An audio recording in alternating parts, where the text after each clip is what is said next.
Mark 16:14-20. So Jesus appeared to the 11 disciples. It seems like this is after he appeared to the two. And I don't know if it's before or after the 500, but he appeared to the 11 disciples. He reprimanded them for their unbelief and hardness of heart. Has been the theme throughout the whole time with Jesus, actually, that because they did not believe those who have seen him after he has risen from the dead. And um and then he told them to go all the world and preach the gospel to all creation. This is the Great Commission. And I think this is so I think there's a time lapse. Like it's not like after he reprimanded them, then he says this. He actually, they walk with him to a mountain, and then he gave the Great Commission, and then he got taken up. So then,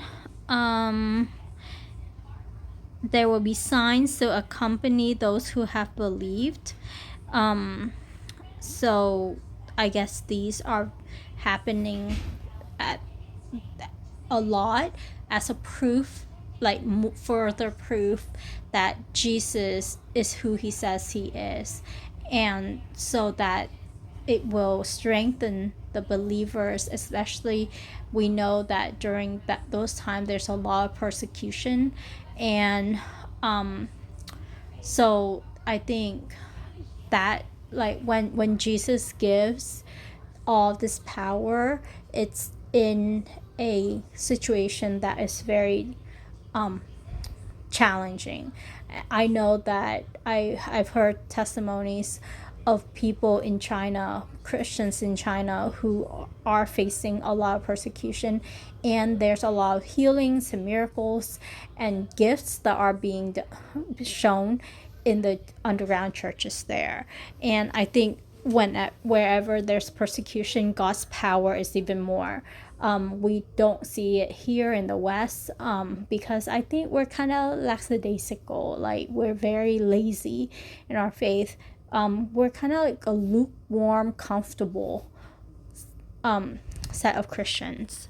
But around the world, even now, there are great power. God is showing great power. Like the Muslims are having visions of God. They're having, like, of Jesus, I meant, and Jesus is personally, like, inviting them to know him, and just arranging encounters, like just